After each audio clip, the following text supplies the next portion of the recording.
The purpose of this project was to research Salem's most haunted locations. These include Proctor's Ledge, Gallows Hill, Hawthorne Hotel, the House of Seven Gables, and many others. However, as we began our project process, we began to continue recircling back to Nathaniel Hawthorne's places, including Hawthorne Hotel and the House of Seven Gables.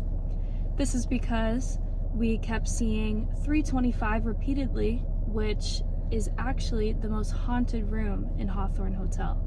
Supposedly. And 323, supposedly. Mm-hmm.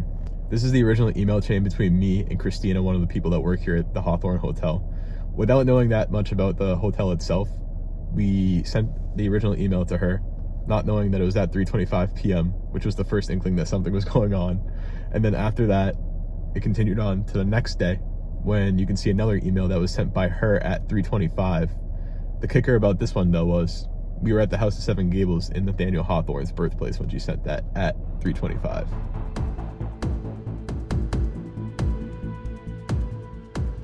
Because we're historic in itself, because next year's our 100th anniversary, so we were built 100 years ago.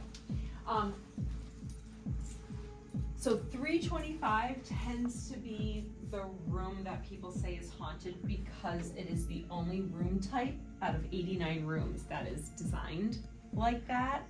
So personally, that's why I think it started to become the haunted room, because you walk into a bedroom, you walk through the bathroom into another bedroom. So it's just a very interesting floor plan. Okay. We had a director of sales who used to work here, who, I'm saying this with all seriousness, belonged to a coven. She was an educated witch, and she always thought 325 was haunted by Nathaniel Hawthorne's children. So why the third floor? Don't know, but that was always her reasoning for the third floor. Interesting.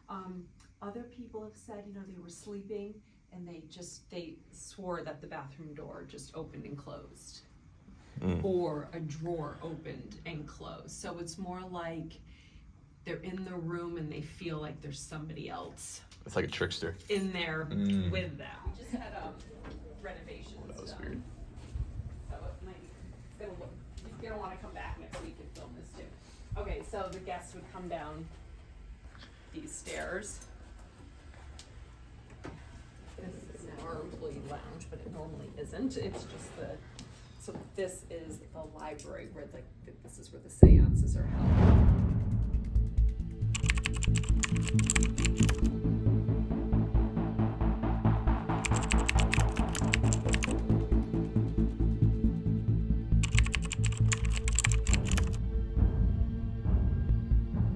Apparition type experiences, because you work down here. Yeah, where are they from? Salem State. How's it going? Have you experienced anything? Oh, go, please tell your story. Are you okay with being on film? Yeah. Okay. All right, this it's is for a Joe. project. Go right ahead. Tell your stories. All right.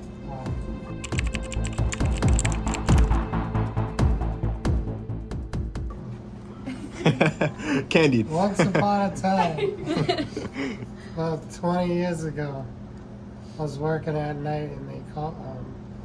The owner's son called me upstairs to go check out room 323.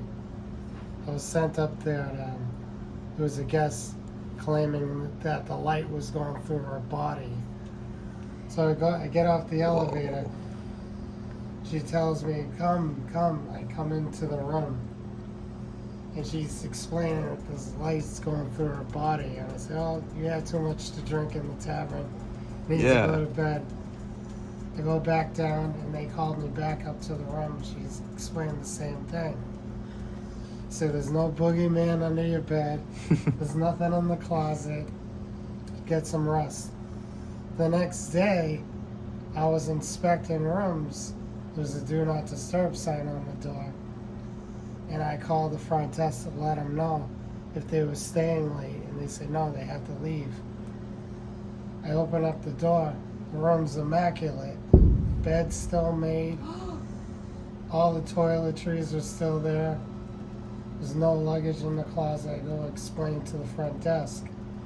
So that's odd. We have nobody on file. Room 323. No credit card on file. Are you kidding me? So 5 days later, I'm cleaning the lobby. Salem police show up. Boston police show up. They have a missing person report. They have a picture of her on a visa stating that she's been missing 30 years.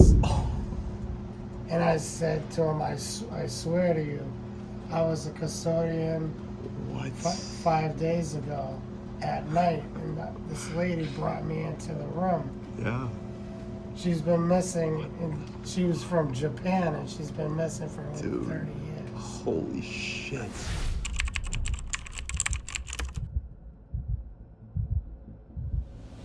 Yep. So one day I was down in the library, which is to our right, or our left, sorry, and I was walking downstairs to our liquor room, which is in our basement, and I was by myself, and I had a dolly with me, which we used to bring liquor up and down the stairs. And I saw something out of the corner of my eye, and I thought it was one of the night maintenance crew. So I look over to say hi, and there's just a shadow. It wasn't in the shape of like a figure or a person, it was just a shadow, a big black shadow. I swear I saw black figures. That's what Shadow. Jen So saw. there's Shadow. that's consistent. Yeah, Yeah, absolutely. So Diana said she's seen that down here. That's a outside. consistent If thing. that's Yeah. consistent, that says a lot. And then it just dissipated into like nothing. So my hair stands up on my arms, my heart drops, and I'm standing there, and I just turn around and run back upstairs and leave the dolly in the middle of the library. I would not go back downstairs until my coworker came down with me, and even now I still get nervous when I'm in the library. Every time I walk through the ballroom, like right before I reach the door, I always hear my name. It's like a weird little whisper, as if like someone needs help or something. But So it happened to me one time. It was just me and my sister in the bar, and her friend, and that works with us also. And I hear my name, so I like look around, but I thought it was one of them, and nobody was there. And they both started dying laughing, and they're like, "What? You heard your name?" And I'm like, "Yeah." So it's like a phenomenon. And right after I heard my name, one of the keg taps that's actually was empty, but we had to change it, opened up and started just spewing whatever leftover beer was in there. And so we all way. went down and shut it, and there was one lady sitting behind the bar, and she should have gotten soaked. It was the only part of the bar that didn't get soaked. Are you It was the weirdest serious? thing. Yeah. That's weird. Oh.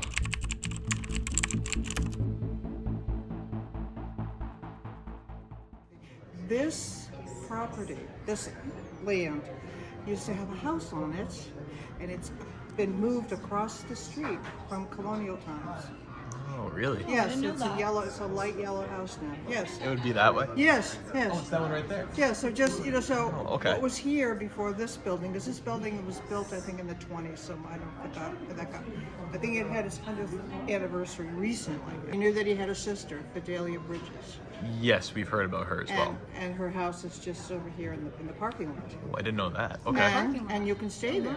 Oh, very So cool. if you want a haunted experience, that's a very big hotspot.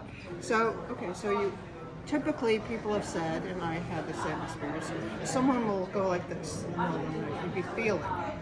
Okay. Sounds unbelievable, and I don't drink, so it wasn't, And I kind of, and there was this little girl, maybe around 4 years old or so, dressed in a kind of a pinafore like they used to have back in the old days. And she said, I just wanted to make sure you were all right. It was maybe about 3 o'clock in the morning or something like that. 3 o'clock, And really? I'm like, I'm fine. How about you? I mean, what do you... right? Yeah, natural reaction, yeah. And so what, naturally, when I came down for breakfast, I said to the people at the desk, I said, hi, I'm in room so-and-so. And they went, oh, yeah.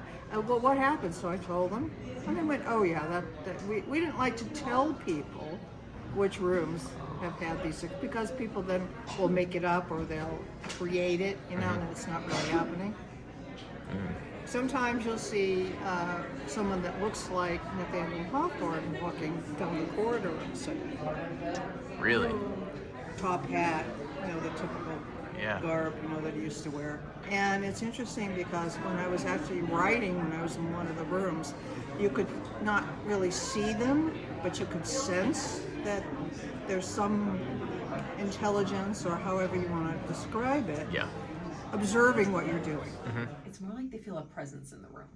they don't see anything. They don't feel alone. Exactly. Okay. So.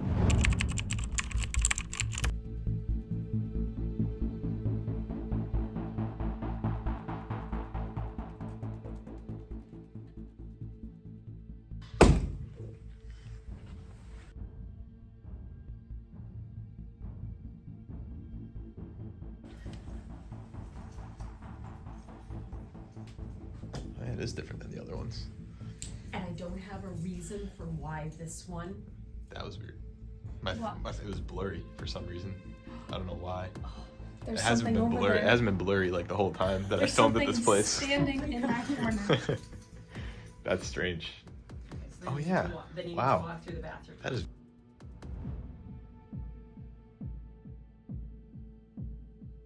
very strange. So the shower's there. And then keep going.